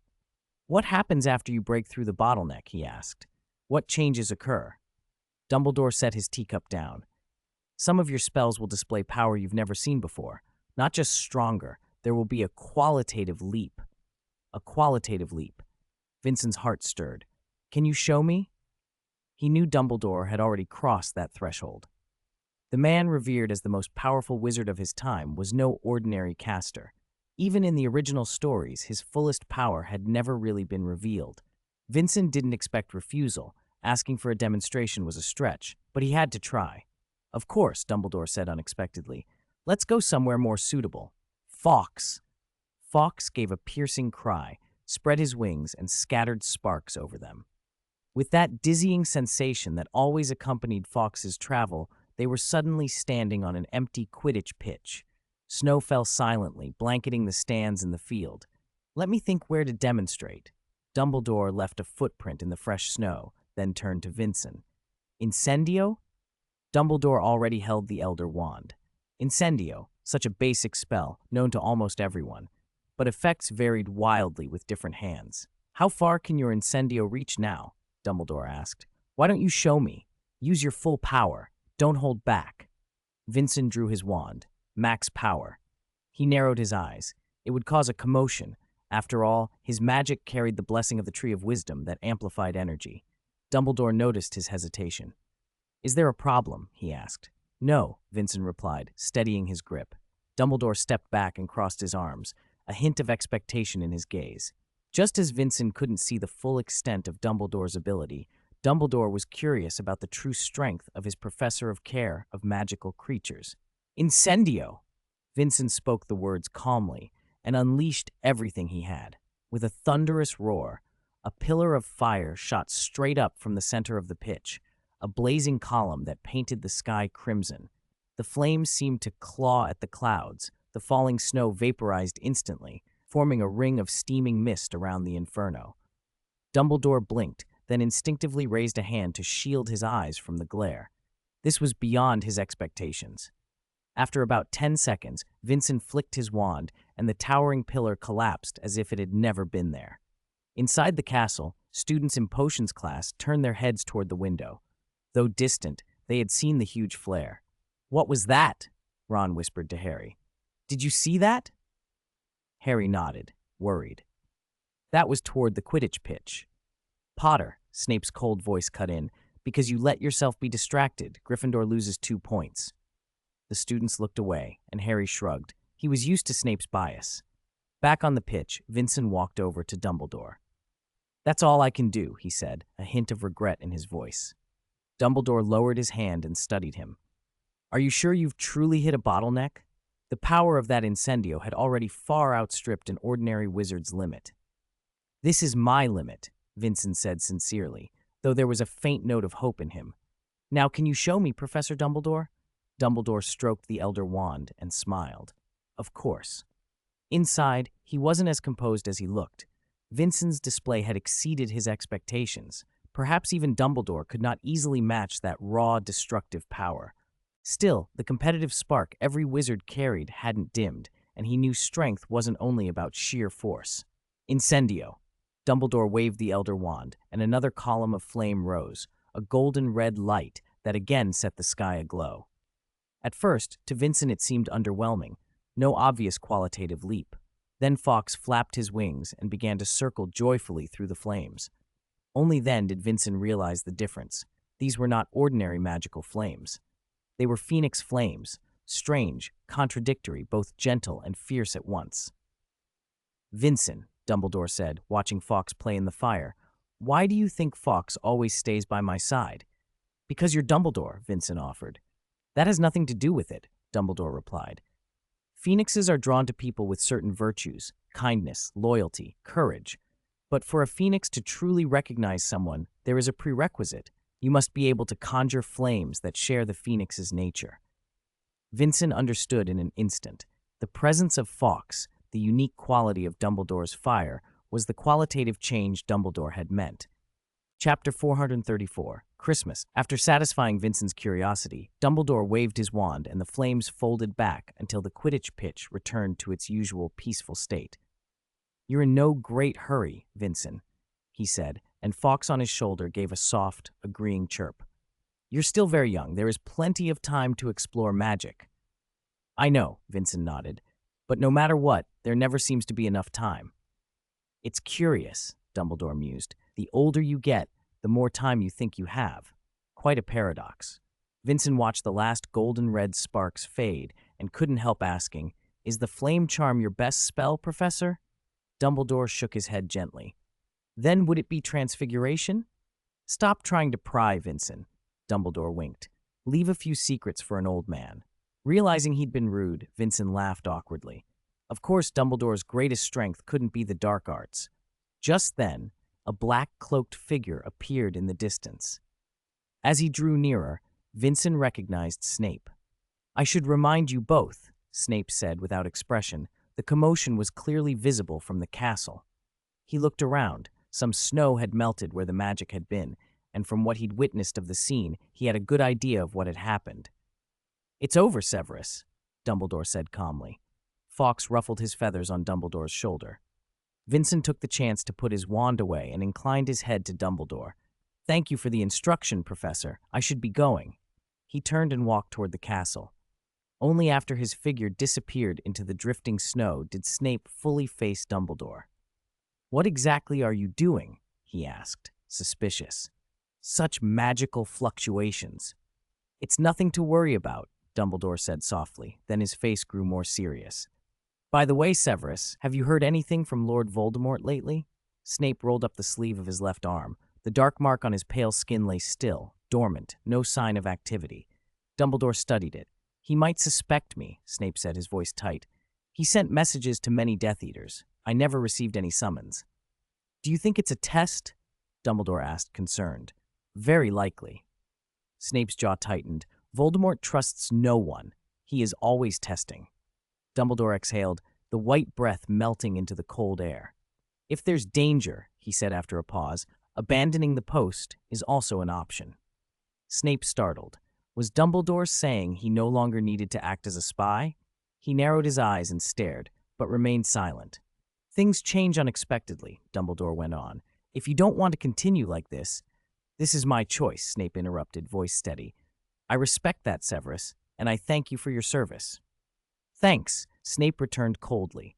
The exchange ended there. Later, back in his office, Vincent thought about his own limitations. Dumbledore had told him a breakthrough would require an opportunity, something unpredictable. That was little help. Who knew when such an opportunity might come? Rushing would do him no good. He watched the snow fall outside the window and felt his temper settle. Magic could not be hurried. Rather than anxiously waiting for some elusive opening, he would keep doing the work before him, teaching students, tending plants. He decided first to make a cup of hot tea. In the blink of an eye, the date had rolled around to December 24th, Christmas Eve. With the holidays beginning, Hogwarts was quieter than usual. When Vincent entered the Great Hall that morning, it was alive with festive cheer. Garlands, holly, the warm scent of roasted gingerbread and cinnamon. At the staff table, Umbridge sat in her usual prim manner, this time with a pink knitted hat topping her pink cardigan. She leaned toward Professor McGonagall, speaking in a voice meant for the room. "Do you think we should arrange special activities for the students staying at Hogwarts, dear?" she asked. Professor McGonagall, cutting her toast with a composed face, said, "What the students staying here need most is peace and quiet, Dolores." From McGonagall's expression, it was clear she did not particularly enjoy Umbridge's company. As Vincent approached, Umbridge turned and beamed at him with an affected smile. "Good morning, Professor Vincent," she cooed. "I have good news.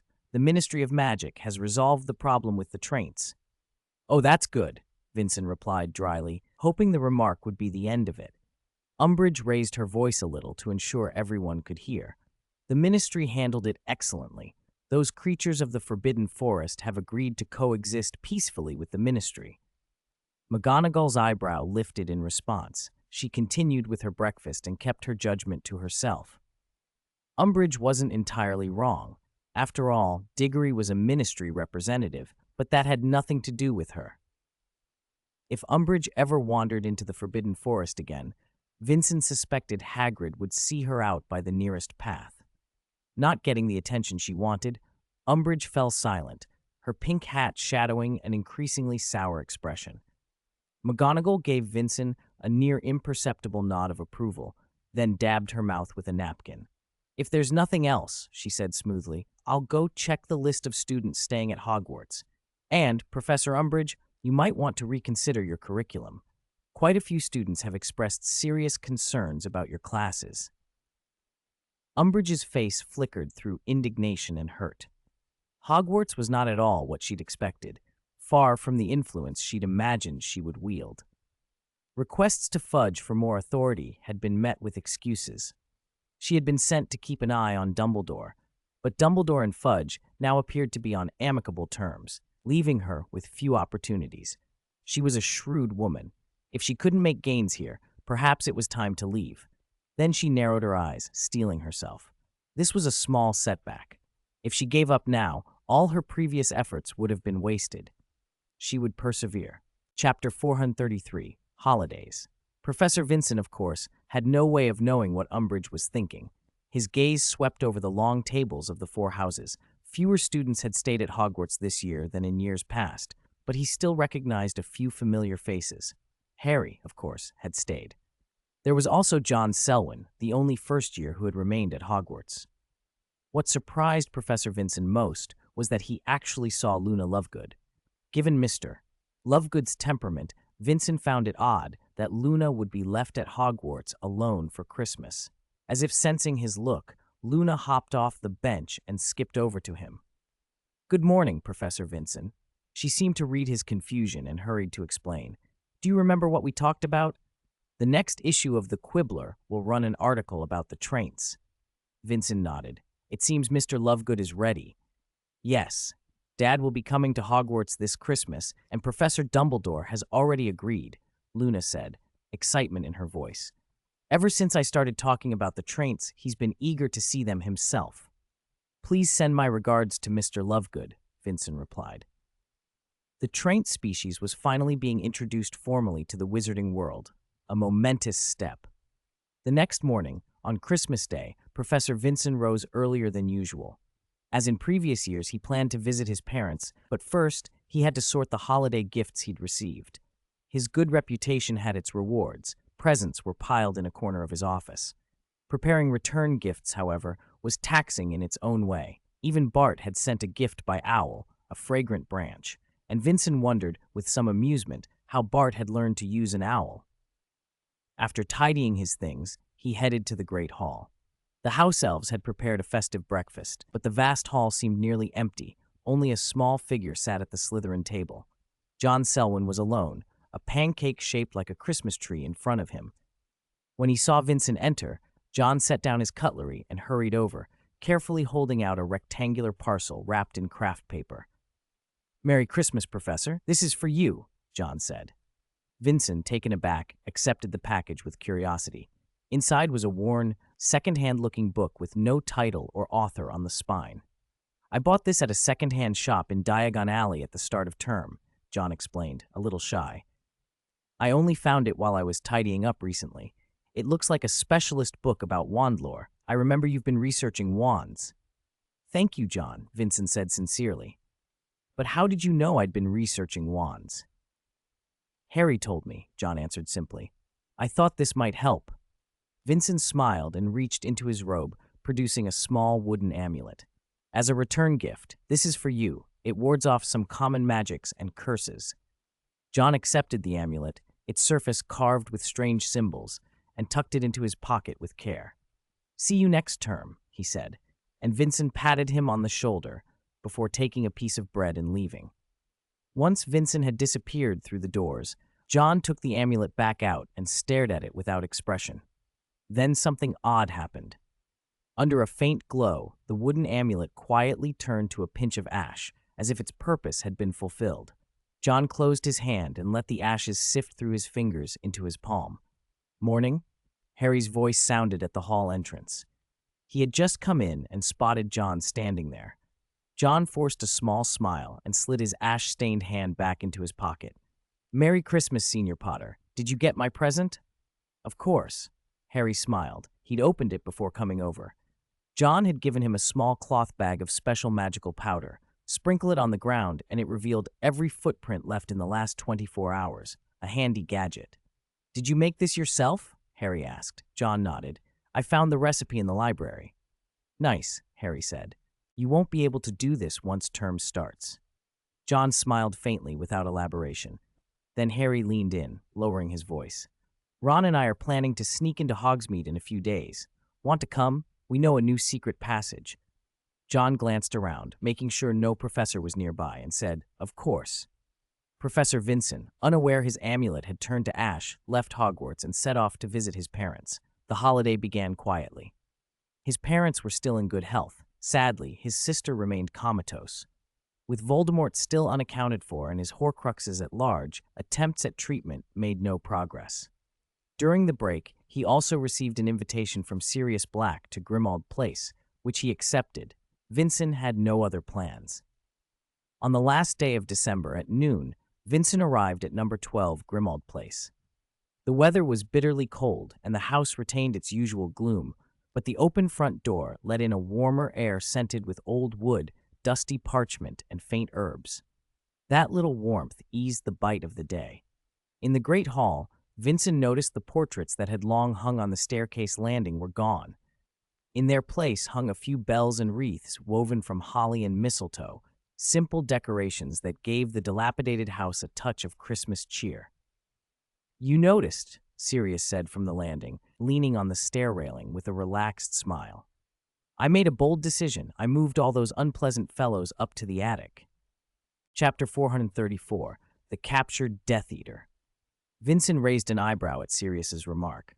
"I remember you once said that coming home and enjoying their exasperated faces every day was one of your greatest pleasures. Pleasures lose their novelty." Sirius shrugged, made an exaggerated face, and bounded down the stairs. "Besides, I don't want any guests greeted by my dear mother calling them mudblood, even if it's only a portrait.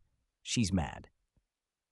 Sirius's filial devotion was, if nothing else, sincere. The two of them walked into the dining room, which had been kept simple. A long table at the center was covered with a fresh cloth and laden with food, a candelabrum casting a warm glow. "Molly and Tonks have been busy all morning," Sirius said, gesturing to the spread. "Not quite as good as Hogwarts, perhaps." "Actually, Tonks mostly got in the way," Mrs. Weasley said, emerging from the kitchen in an apron with a steaming plate of roast potatoes. Tonks trailed behind her, pouting. "I've always said I'm no good at household magic." "You didn't ruin anything, did you?" Mrs. Weasley said, looking at Tonks with a relieved smile. Household magic mattered to her, and at least this child seemed to understand. Vincent glanced around at the otherwise sparsely furnished room and asked, "Why are only you two here? Where is everyone else?" "Some haven't arrived yet, and the rest are upstairs," Sirius said, brightening. "You won't believe the news." Vincent remembered that the second floor of 12 Grimald Place only had bedrooms and a study. He looked at Sirius, waiting for an explanation.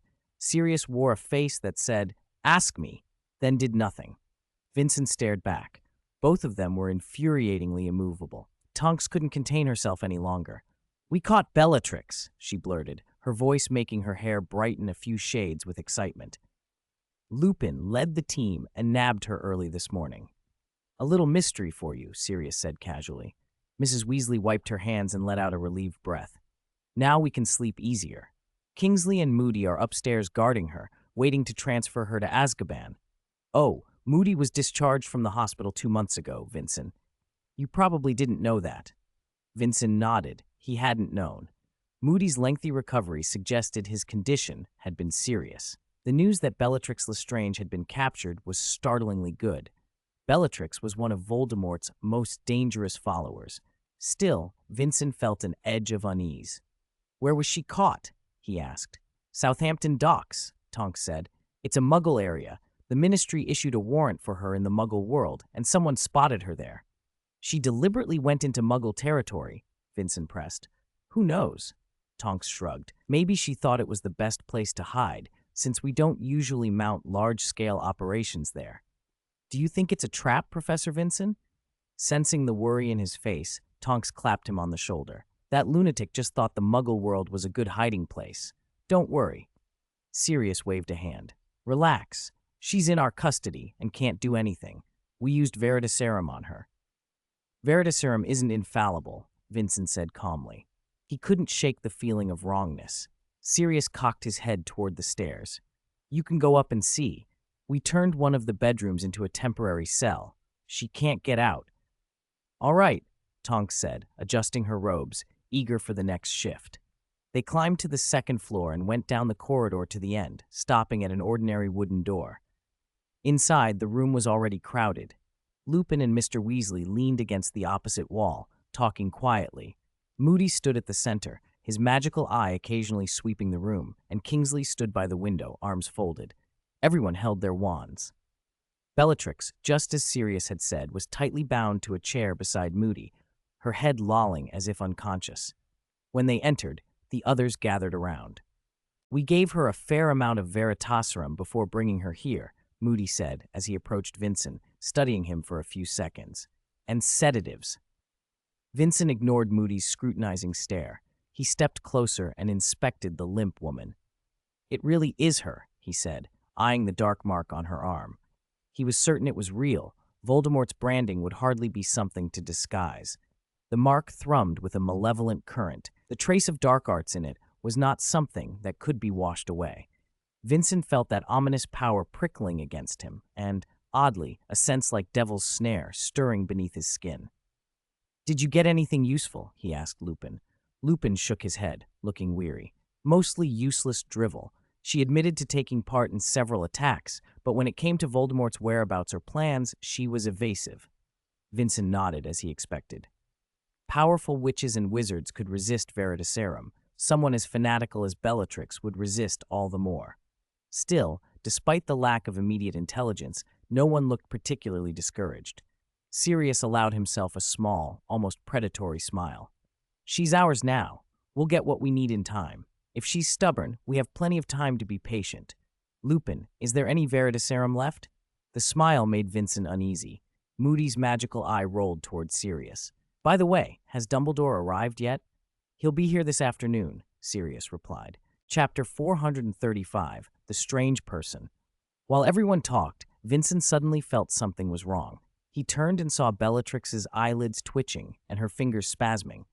"She's awake," he warned immediately. "Hope the Veritaserum hasn't turned her into an idiot," Sirius sneered, stepping forward to kick the chair leg.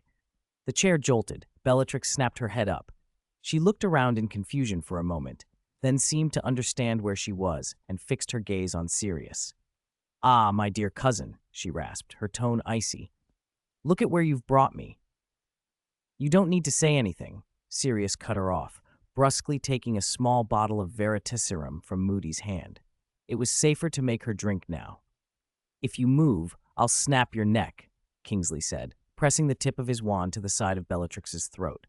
Vincent knew it was a bluff. They wouldn't kill her, not now, but the pressure was real. Bellatrix ignored the threat and slowly surveyed the room. Her voice carried an odd, nostalgic note. "Do you know? This used to be my home. Before I left, it was always beautiful." Then her tone snapped sharp. "And now? Now it's full of filthy mudbloods and blood traders. You have defiled every inch of the House of Black's land." Sirius paused and leaned down, a mocking smile playing on his mouth. "But you can't do anything about it, can you, cousin?" At that moment, Vincent couldn't help thinking Sirius looked more like a villain than a rescuer. Bellatrix ignored Sirius and turned suddenly to Vincent, her voice growing fervent. "Adrian Wisen, the Dark Lord values you greatly. He has always watched you." She strained to lean forward even as Kingsley's wand pressed harder. "Submit to the Dark Lord." Vincent shrugged and glanced at Sirius in confusion. "What is this? Trying to sow discord?" Sirius spread his hands, feigning helplessness. "Who knows? Maybe the veritaserum has already scrambled her brain." He looked at the vial in his hand and added, "Should I have used less?" Vincent addressed Bellatrix coolly. "Even if I agreed with your so-called ideals, though I don't, I would never join Lord Voldemort. To me, he's just an idiot with a mind as twisted as yours." The way Vincent dismissed Voldemort in such plain terms sent an involuntary chill through the room. Bellatrix shrieked, struggling wildly. "How dare you insult the Dark Lord? You will regret it. Everyone will regret it." She raved like the Bellatrix Vincent remembered, but without her wand she was helpless. Kingsley merely flicked his wand, and the ropes tightened again. Losing a wand was like losing one's ability to fight. Wandless magic existed but was rare and difficult. Bellatrix clearly hadn't trained for it. Sirius laughed heartily. "Well said, Vincent." Bellatrix's fury ebbed. She let her head drop, her tangled hair masking her expression. Sirius moved to force the veritaserum into her. There was no time for more talk, but suddenly Bellatrix raised her head again.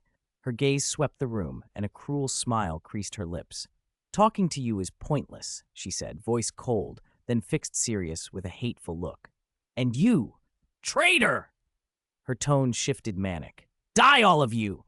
Bluster!" Sirius said as he pried her mouth open to pour the potion. But a sudden dread tightened Vincent's chest. He stepped forward and stopped Sirius. "Wait," he said, grave. "Sirius, did you put a Fidelius charm or any other protective magic on this house?" Sirius paused, frowning. "Is that necessary? This is only a temporary base." No protection, Vincent realized. That meant the place was not absolutely safe. Anyone who knew the location could enter. And if Bellatrix already knew one of the Order's bases, had she come here on purpose? Lupin picked up on Vincent's concern and tried to calm things. "Vincent, you're being overcautious. This is the old House of Black. It has ancient protective magic of its own. Besides, there are many of us here." Before he could finish, Bellatrix laughed, a cold, mirthless sound. "Too late. Too late for what?" Everyone's faces tightened. Kingsley's wand tip gleamed faintly. Then Sirius seemed to make the connection. He set the veritaserum down and took a palm-sized crystal ball from his robes. The previously cloudy glass cleared to show an image outside the gate of number 12, Grimmauld Place. In the orb, a small, thin, blonde girl stood absolutely still in front of the gate. She looked about 10, her skin nearly translucent, pale as paper. Her light hair hung limp around her shoulders, and she wore a slightly oversized black family dress. She stood like a doll in the cold wind, but the most disquieting thing was her eyes, empty and hollow, as if whatever made her alive had been taken away. "This is," Lupin began, frowning. "Whose child is that?" "This is clearly not normal," Sirius snapped, turning to Bellatrix. "What trick are you playing now?" The girl's appearance at this moment was anything but ordinary. Everyone assumed it was Bellatrix's doing. Bellatrix, however, simply closed her eyes tightly and said nothing. Chapter 436, Outbreak. "Don't act rashly yet." Moody stared intently at the crystal ball, his voice rough. "This is clearly a trap. Astor, we can't just leave a child like that there. At least give her some proper clothes first." Mrs. Weasley's words had barely died away when the heavy door of 12 Grimmauld Place creaked open and the girl stumbled inside. Vincent narrowed his eyes and studied her. Empty eyes, rigid posture, every sign of someone under control. Imperious? Some other dark charm? Just then, Creature appeared in the hall, hunched and bloodshot-eyed, and muttered in his groveling voice. The crystal ball transmitted sound. Creature's hiss floated through the room. A filthy mudblood has broken into the mistress's house. Now we have to go see, Vincent said in a low voice, his gaze locked on the girl. There might be trouble.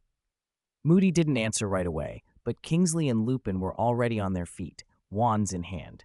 Sirius roughly hauled Bellatrix out of her chair and pressed his wand to her back. You're coming too. Don't resist, he sneered. If anything happens, you'll be the first to suffer. Bellatrix made no attempt to resist. She only snorted scornfully. A foolish choice. They hurried down the stairs. From the landing, they could see the girl standing motionless in the center of the entrance hall, unnaturally still. Creature hadn't moved. Perhaps he thought she was another of Sirius's guests.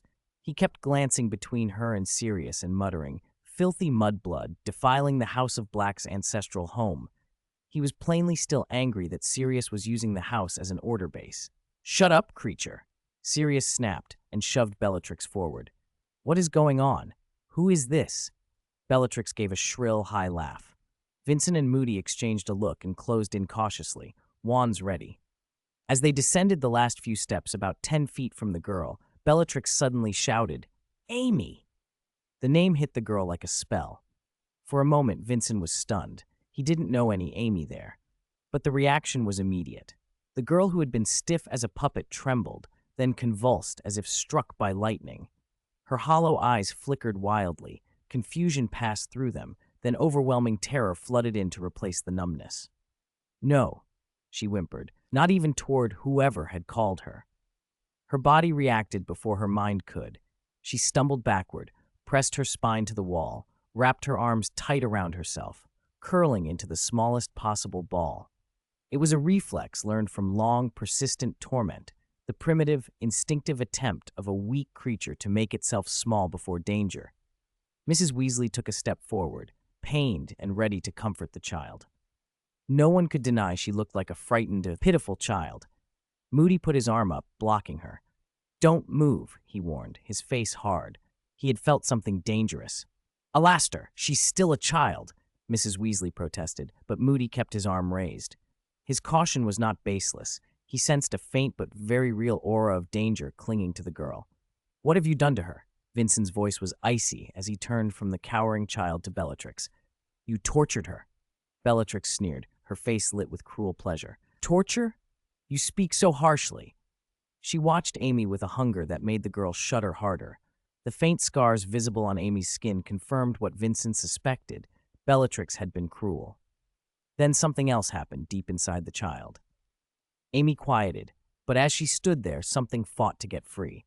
Dark, tarry tendrils welled up beneath her skin, from the corners of her mouth and nose and from her eyes, and began to converge above her head. The black smoke wound and twisted like something alive and malevolent, a chill spreading with it that seemed to swallow the room's light. So it's that, Vincent said softly as the dark form took shape. Mrs. Weasley stepped back, her wand to her chest. What is that? She whispered. An obscurus, Vincent answered tersely. He should have recognized it the moment the girl had appeared. When a young witch or wizard is forced to suppress their magic deliberately and relentlessly, and that suppression is accompanied by continuous abuse, a parasitic force called an obscurus can form. It is an unstable, utterly destructive thing. Vincent had seen it once before, years ago when he began to travel, a distant glimpse of devastation that had left him wary ever since. An obscurus is not an independent life. It feeds on its host's life force and magic. In plain terms, the disaster would only end when that poor child's life was completely consumed. Chapter 437. Devour Vincent wasn't so much afraid of the obscurus itself as he was of what its existence implied. More than the devastation that dark power could wreak, it was the process by which such a thing came into being that chilled him. From Bellatrix's earlier reaction, the obscurus's appearance was clearly connected to her. It was even likely that she had brought it into being.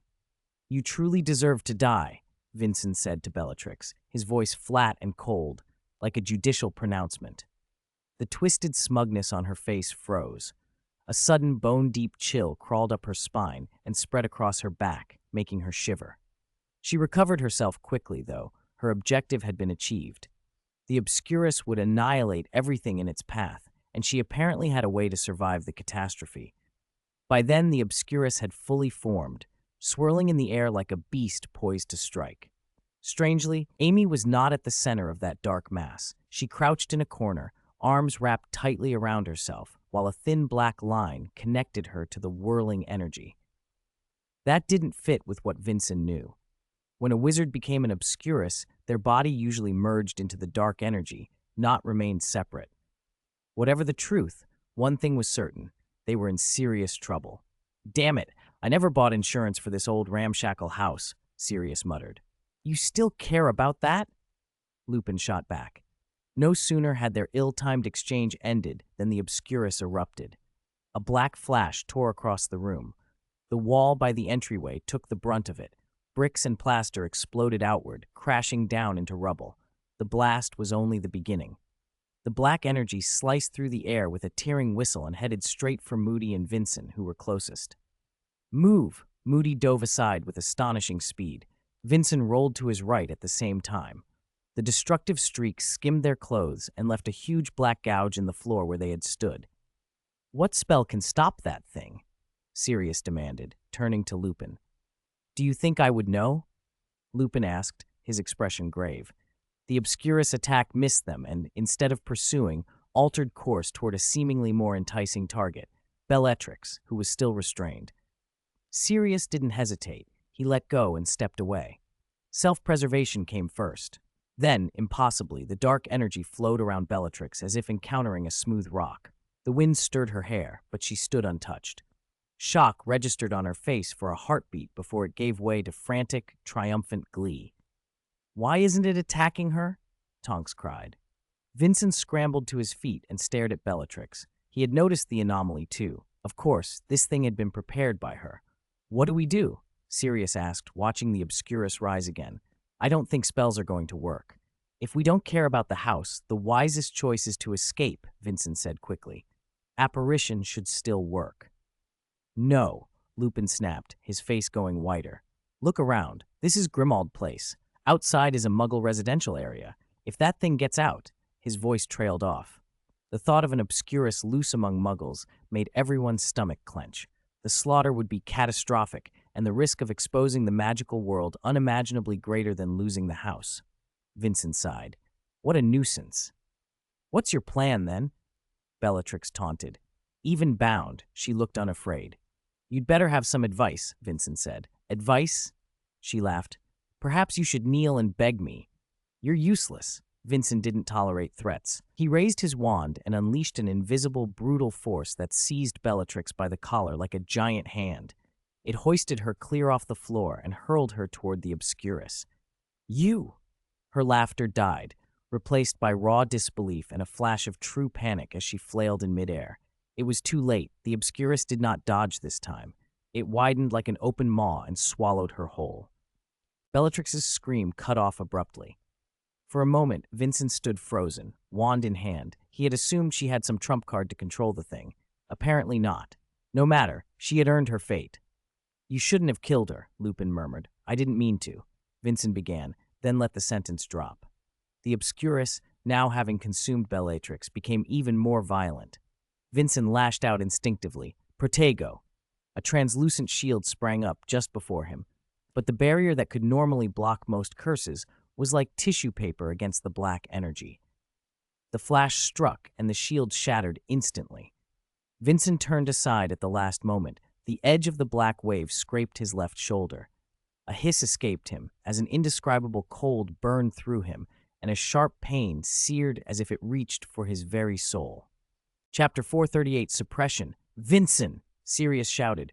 "Your shoulder!" Vincent looked down. His left sleeve had been caught in the blast and turned to ash, leaving a shallow wound across his skin that pulsed with dark energy. Wisps of black mist writhed at the edge of the cut, trying to burrow deeper. From the outside, it looked terrible, like a wound infected with some malevolent thing. Worse, it carried a chill that reminded him of Dementors. The thought sharpened his focus. An obscurus, after all, is born of extreme negative emotion, pain, repression, fear, anger. If it was born of negative energy, maybe a patronus, pure positive force, could help. Expecto patronum.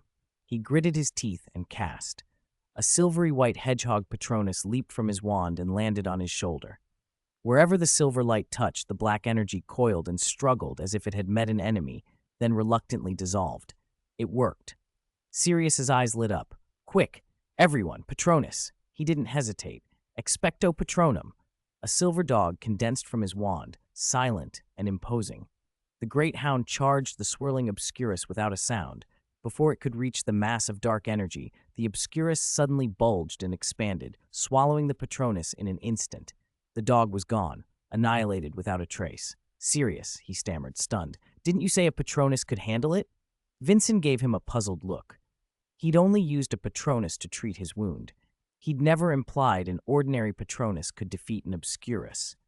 If it were that simple, the obscurus wouldn't be one of the most feared, incurable things in the magical world. Moody, who had been watching with grim calm, moved at last. He let out a low growl and hobbled forward on his wooden leg toward Amy. If the obscurus could not be attacked directly, they had to try the host. The dark mass seemed to sense the motion. The aimless swirl of energy shrieked and abandoned its other assaults, lashing straight for Moody. He skidded to a stop, face hard. Even as an entity of raw energy, the obscurus seemed to defend its host. Enraged, it expanded again. With a tremendous bang, the load-bearing wall near the staircase finally gave under the pressure. Bricks and beams tore away. Dust and splinters filled the air as number 12 Grimmauld Place shuddered. Think of something, Vincent, Lupin shouted, swerving his wand to deflect flying debris from Tonks. Vincent's mouth was set. I don't know if this will work, he admitted. Ordinary patronuses weren't strong enough to suppress an obscurus, but the idea of using positive energy was sound, and he had a second patronus he hadn't shown yet. The Tree of Wisdom patronus he could summon had once cut through a Dementor's shield. It was their best bet. Expecto patronum. This time the invocation produced something entirely different. A vast, silvery white light erupted from his wand and billowed outward, gentle but immense, filling the crumbling room in an unstoppable swell. Within the light, everyone instinctively held their breath. In the center, a giant tree took shape in the silver glow, its branches and roots outlined in soft luminescence. That's, Lupin murmured. The scene felt oddly familiar and calming, as if the light itself expelled the dark from the world. Vincent kept the Tree of Wisdom patronus steady. It felt stronger than the last time he had called it. The rampaging obscurus, driven into the pleasant suffusion of light, began to flounder. It crashed and writhed as if stuck in a quagmire, but it couldn't break the shining barrier. Slowly, the silver light tightened, compressing the dark mass down to a small, contained area. Is it over? Sirius asked, eyes fixed on Vincent. Vincent frowned. No, I can only hold it for a while, maybe 2 minutes. As if to confirm his judgment, the obscurus thrashed inside its silver cage. Dark energy slammed against the light wall, making it flicker and groan. There was nothing else they could do now but treat the host. All eyes went to the girl pressed against the wall. Vincent kept the patronus steady and hurried to Amy's side. He knelt and examined her. Her head was down, hair in a messy fall of gold over her face. Her shoulders shook, thin and trembling. Her eyes were open but unfocused, pupils vacant and full of pain. She looked utterly exhausted, on the edge of collapse, with almost no life left. Vincent's chest tightened. An obscurus was pitiless. Once a child became an obscurial, there was no cure, and trying to control it from within was wishful thinking. Destroying the host would end the obscurus. Release might be the only mercy. And now, before the host had merged fully with the darkness, was their only real chance. He raised his wand slowly. Given the girl's fragile state, even a single stupefy might plunge her into an eternal sleep. But in that moment, it was the best outcome he could see.